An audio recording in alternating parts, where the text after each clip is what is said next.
23-year-old Amy Bradley vanished overnight from a Royal Caribbean cruise ship that she and her family were vacationing on.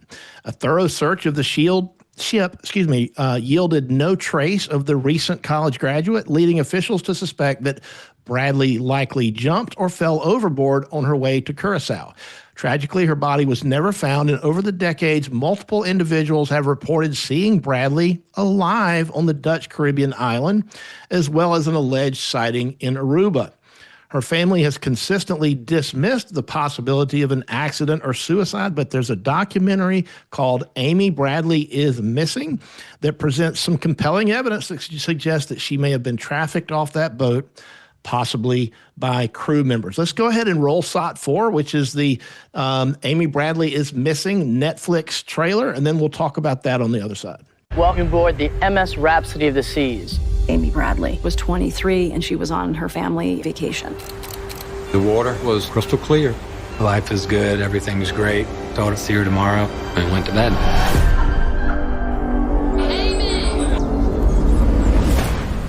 Around 5:30 in the morning, I saw Amy on the balcony. 6 o'clock, woke up again. She wasn't there. He said, I've been looking for Amy and I can't find her. We check every inch of the ship. Captain came in. He says, the FBI have searched. Your daughter's not on this boat. Just so many theories. If she fell off, something would have washed ashore. That night, I saw Amy and this guy that worked on the boat. I got a bad vibe. Somebody saw something? Please let her go. Somebody heard something. I have information. We need to have answers. She's still out there somewhere. All right, Ashley, we've got a mystery on our hands. Usually when we hear of people who disappear from cruise ships, we never see or hear anything from them again. But Netflix says that there's a source coming forward that says that she may have been trafficked off of that ship. And of course, now we also have mysterious internet pings, I guess, from a boat that's offshore down there in the Caribbean that visit the website dedicated to this case at holidays and certain, I guess, moments in life that we all want to miss our families, the holidays and birthdays and things like that. Ashley, what do you make of any of these new leads? Is this going to pan out? I think all of those leads are coincidence. So let's just take them one by one. The lead about the IP pings. People tend to be more on random social media sites or, scrolling things around the holidays. That happens. If you think about it, during the normal week, you're working, you're doing your normal thing. Around the holidays, you tend to be looking at that stuff more. So maybe people are coming home and saying, hey, have you heard any updates on this case? Oh, I don't know. I'll go and look at the website. That's probably why there's more IP traffic around holidays. That's normal. Families in that area probably talk about this. Hey, do you remember that case? Oh, let's check up. That's their Thanksgiving dinner conversations. I don't think that there's any evidence that this lady was trafficked. And I think that this is a situation, and I understand, I'm sure the family wants that to be the case because that means their loved one is still alive. That leaves them some hope. But that is not the most likely solution. And what you've got a lady who, she had partied all night. She had been drinking. She was seen at 4 a.m. She was seen on her balcony lounger around 5:30. So we know she had been drinking, sort of passed out on her balcony, and then she was gone at 6. She fell overboard. I know she was a strong swimmer, but she fell overboard. She was on the 8th or 9th floor, and I know that they searched that area, but it is a big ocean. There's a lot of things that can happen, and so it's most likely that she's deceased. The other thing that I think, with all these new leads that are coming forward, and I'm certainly not saying anything disparaging about these areas. I've been to Aruba, I've been to Curacao, I've actually been on this same cruise line with this same cruise trip.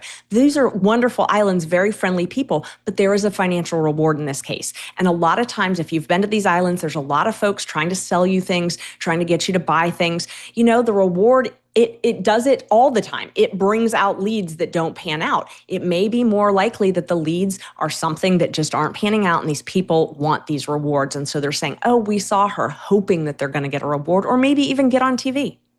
Mark, I really want to believe these leads. I want to believe she's alive because this is the kind of thing that fascinates me. But now Ashley's kind of rained on my parade, so to speak. What I'll bring you back. What do you make of I'll all bring you this? back. What do you think? All right, I'll bring you back. I disagree with Natalie. Sorry, not Natalie, with Ashley. Okay. Happens so often. Yeah, I disagree with everybody. No, okay. First, I did watch very carefully this documentary. And by the way, it's really frustrating because unlike other great true crime documentaries, you get a great outcome at the end. This one leaves you feeling like, oh my God, nobody's being punished. We don't know what happened. And I've been on this ship before with my family. My wife is going on a Royal Caribbean cruise tomorrow. We're going in December on another one. We are a big cruise family. I watched very carefully this documentary, and I believe, not because just I want to believe, but the evidence seemed to suggest that she was trafficked, that she didn't kill herself. The family absolutely did not give any signs that she was depressed, she was looking to kill herself, she wanted a way out, and all the clues seemed to suggest she was taken off that ship some way. So I believe that there's hope. Unfortunately, it's been decades, and her life is probably miserable and has been torturous, but I do believe she's out there. I'll tell you real quick before we move on to the Arkansas and Kentucky cases that are coming up. I got to say about these IP hits, this to me is the most fascinating. The idea is that there's this site and it's being professionally monitored. It's a site related to her disappearance. It's being monitored for activity. The idea being that Bradley herself may be using it as a way of feeling connected with her family. There's activity in the Curacao region that has been spiking around holidays and special occasions. So the theory is that maybe it's her captors using it to keep tabs on the investigation, or perhaps it's her herself checking in on things, checking in on family. They've traced these IP hits to a device off a boat on the west end of Barbados, or so we're told. And so let's go ahead and run SOT 5, which is witness David Carmichael and his theory about these IP hits. So we start taking pictures of Amy's family, and we start putting that information up there. I start pulling out all the IP addresses. It tells us how many times that IP address visited the site.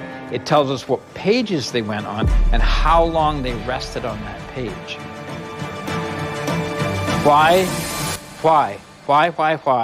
on birthdays, anniversaries, Christmas does somebody keep hitting that site? They dwell on Thanksgiving, Christmas, birthdays, and hitting it from Curacao, hitting it from Barbados, sit on there for 45 minutes or something. It doesn't make sense. So here's my theory, and it's just that. It's either the people that are involved in this are curious, and they want to know how close they are to being caught. Second thing is, it's Amy.